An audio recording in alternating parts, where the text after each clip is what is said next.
السلام علیکم معزز ناظرین، پیارے دوستوں، بہنوں، بھائیوں اور بزرگوں۔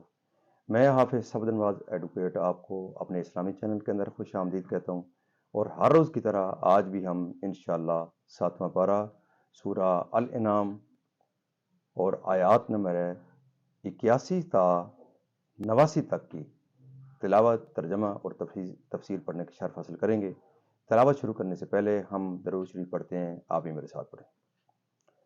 اللهم صل على محمد وعلى آل محمد كما صليت على إبراهيم وعلى آل إبراهيم إنك حميد مجيد. اللهم بارك على محمد وعلى آل محمد كما باركت على إبراهيم وعلى آل إبراهيم إنك حميد مجيد.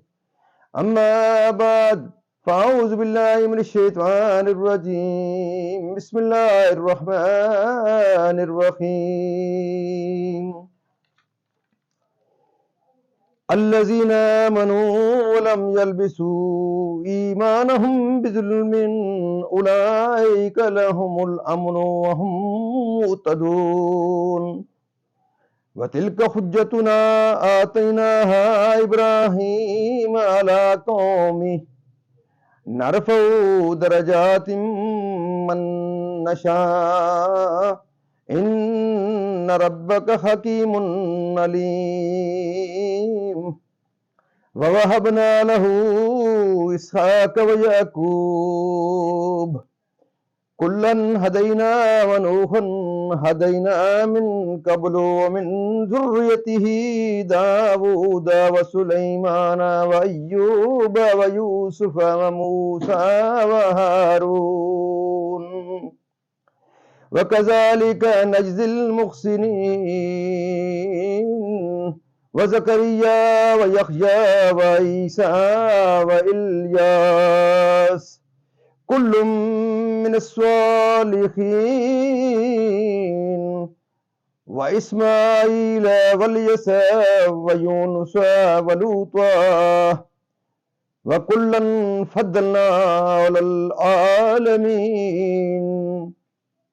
ومن آبائهم وذرياتهم وإخوانهم واجتبيناهم وهديناهم إلى صراط مستقيم.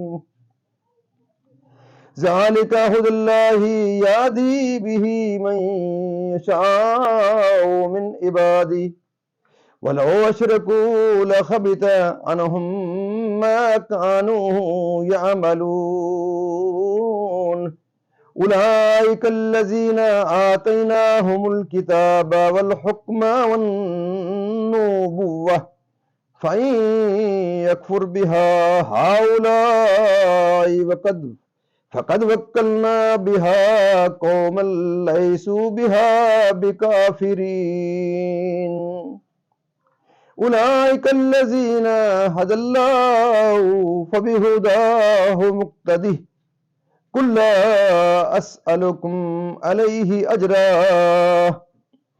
إن هو إلا ذكرى للعالمين. صدق اللہ العظیم. ترجمہ: وہ جو ایمان لائے اور اپنے ایمان میں کسی ناحق کی آمیزش نہ کی، انہی کے لیے امان ہے اور وہی راہ پر ہیں.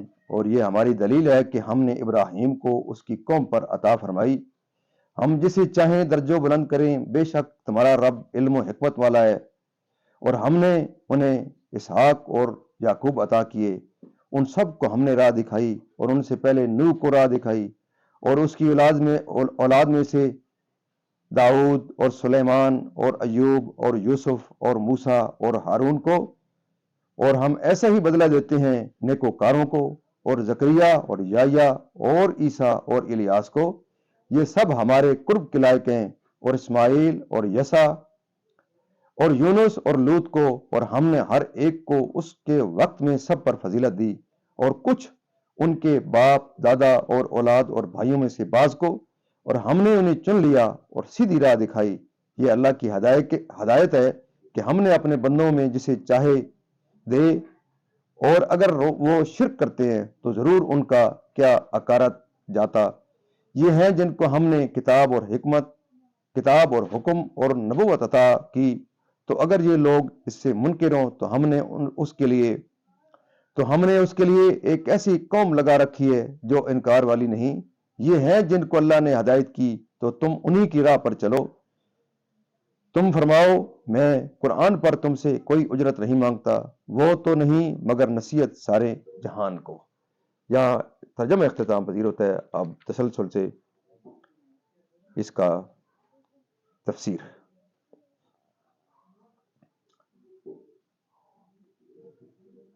شمس مونس سے غیر حقیقی ہے۔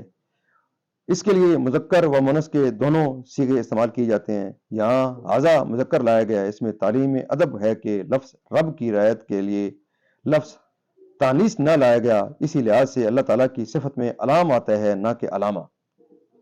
حضرت ابراہیم علیہ السلام نے ثابت کر دیا کہ ستاروں میں چھوٹے سے بڑے تک کوئی بھی رب ہونے کی صلاحیت نہیں رکھتا، ان کا الہ ہونا باطل ہے، اور قوم جس شرک میں مبتلا ہے آپ نے اس سے بیزاری کا اظہار کیا۔ اس کے بعد دین حق کا بیان فرمایا جو آگے آتا ہے، یعنی اسلام کے سوا تمام ادیان سے جدا رہ کر۔ اس سے معلوم ہوا کہ دین حق کا قیام و استحکام جب ہی ہو سکتا ہے جبکہ تمام ادیان باطلہ سے بیزاری ہو۔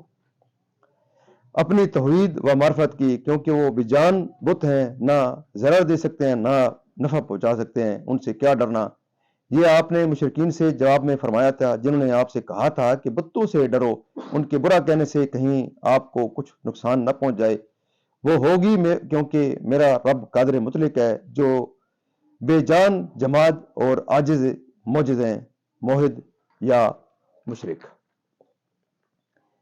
علم و عقل و فہم و فضیلت کے ساتھ، جیسے کہ حضرت ابراہیم علیہ السلام کے درجے بلند فرمائے، دنیا میں علم و حکمت نبوت کے ساتھ، اور آخرت میں قرب و ثواب کے ساتھ، نبوت و رسالت کے ساتھ۔ مسئلہ اس آیت سے اس پر سند لائی جاتی ہے کہ انبیاء ملائکہ سے افضل ہیں، کیونکہ عالم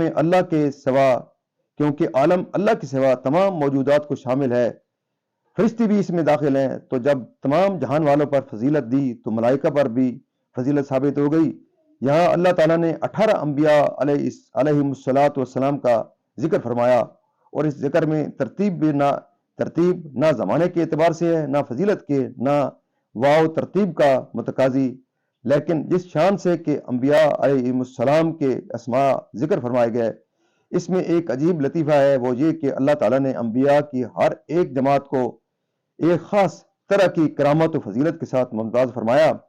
تو حضرت نوح و ابراہیم، اسحاق و یعقوب کا اول ذکر کیا، کیونکہ یہ انبیاء کے اصول ہیں، یعنی ان کی اولاد میں بکثرت انبیاء ہوئے جن کے انساب انہی کی طرف رجوع کرتے ہیں۔ نبوت کے بعد مراتب معتبرہ میں سے ملک و اختیار و سلطنت اقتدار ہے۔ اللہ تعالیٰ نے حضرت داؤد و سلیمان کو اس کا حظ وافر دیا، اور مراتب رفیہ میں سے مصیبت و بلا پر صابر رہنا ہے۔ اللہ تعالیٰ نے حضرت ایوب کو اس کے ساتھ ممتاز فرمایا، پھر ملک و صبر کے ساتھ دونوں مرتبے حضرت یوسف علیہ السلام کو عنایت کی کہ آپ نے شدت و بلا پر مدت و صبر فرمایا۔ پھر اللہ تعالیٰ نے نبوت کے ساتھ ملک مصر عطا کیا۔ کثرت معجزات و قوت براہین بھی مراتب معتبرہ میں سے ہیں۔ اللہ تعالیٰ نے حضرت موسیٰ و ہارون علیہ السلام کو اس کے ساتھ مشرف کیا۔ زہد و ترک دنیا بھی مراتب معتبرہ میں سے ہے۔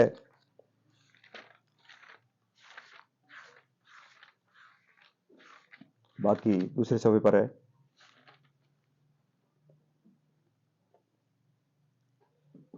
حضرت زکریا و یحییٰ و عیسیٰ و الیاس کو اس کے ساتھ مخصوص فرمایا۔ ان حضرات کے بعد اللہ تعالیٰ نے ان انبیاء کا ذکر فرمایا کہ جن کے نہ مطمئن باقی رہے نہ ان کی شریعت، جیسے کہ حضرت اسماعیل، یسع، یونس، لوط علیہم السلام۔ اس شان سے انبیاء کا ذکر فرمانے میں ان کی کرامتوں اور خصوصیتوں کا ایک عجیب لطیفہ نظر آتا ہے۔ ہم نے فضیلت بھی دی۔ معزز ناظرین، یہاں تک اس کی تفسیر بھی آج کی اختتام پذیر ہوتی ہے۔ اللہ تعالیٰ کے دربار کے اندر ہم اس کلام مقدس کے صدقے، حضور پاک صلی اللہ علیہ وسلم کی ذات برکات کے صدقے دعا کرتے ہیں کہ اللہ تعالیٰ میں قرآن پاک پڑھنے، قرآن پاک کے